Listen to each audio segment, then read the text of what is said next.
This is Greg Helbeck, and welcome to this week's REI Deal Breakdown, where I break down an actual piece of real estate that I bought and sold. If you're not familiar with me, I've been a full-time entrepreneur now in the real estate investing business for basically 10 years. All this information I put out is real-world practical knowledge that you can apply in your business to hopefully become more successful. So if you get value from this video or this podcast, do me a favor, share it, post it. It means a lot to me when I see that. That's how we keep growing this thing. So today I'm talking about a wholesale deal that went down in Middletown, New York. So this guy came through our website. He filled out a form on our website, velocityhousebuyers.com. We rank pretty well in the area. He was like, hey, I want to sell this house. Spoke to Brett. It was vacant. No one was living there. It needed work. The typical situation with a motivated seller. They didn't want to list it. He was getting multiple offers, which is very common with internet leads. So we got my buddy Christian to go out there and look at the house, take pictures, and confirm the condition. But once we got that, Brett was able to get back on the phone with the guy, negotiate the deal. The other guy offered like $80,000 or some crazy number. So we said, listen, we could pay more. He agreed at $100,000, which is a very good price for this house. Looking back, I should have bought and put this thing back on the MLS, but it is what it is.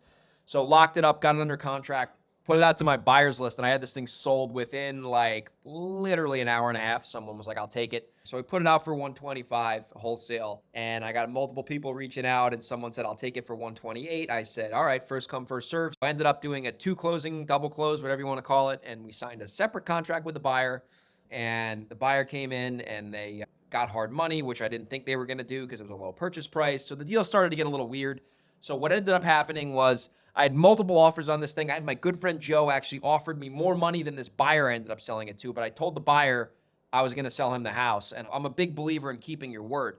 So I go into contract with this buyer, and I thought he was paying cash. Turns out he's getting a hard money loan, so he needed to get in the property a bunch of times, get appraisals done, all this bullshit, and it was aggravating the shit out of me. I'm like, dude, like, you're making this a hassle. If I knew you're getting hard money, I wouldn't even sell to you. I would have sold to my buddy for cash, right? So we get to the close date, and I get a call from the buyer, and he's like, there's no shed. And I'm like, what are you talking about, no shed? He's like, oh, there was a plastic shed here, and it looks like the seller took it.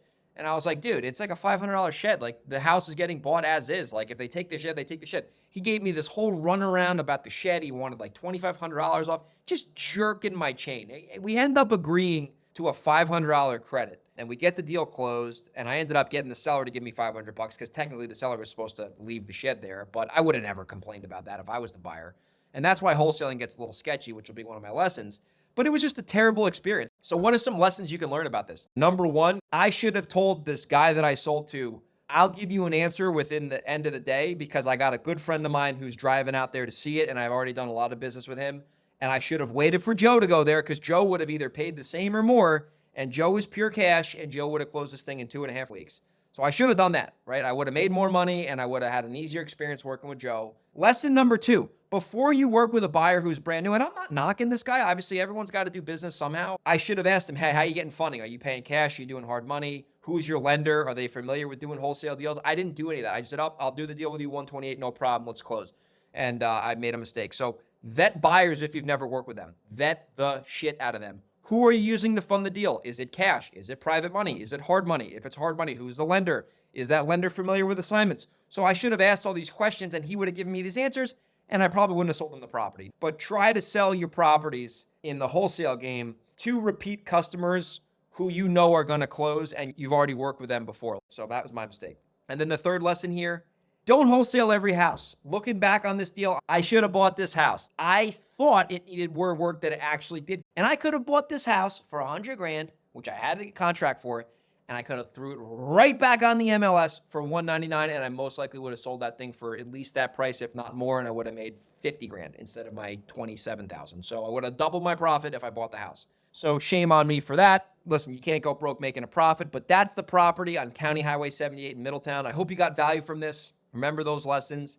Vet your buyers if you've never dealt with them before. Figure out how they're getting the funding. Number two, if you have buyers who you've already worked with before who are offering you the same price, if not more, most likely go with the buyer you already know. And number three, don't wholesale everything. I hope you got value from this. If you did, do me a favor and subscribe to the channel, like the video. And if you're in the Hudson Valley and you have a deal you want to sell me, I'm your guy. Send me an email, greg@velocityhousebuyers.com, or you can DM me on Instagram at grego37, and I will see you on the next REI Deal Breakdown. Take care.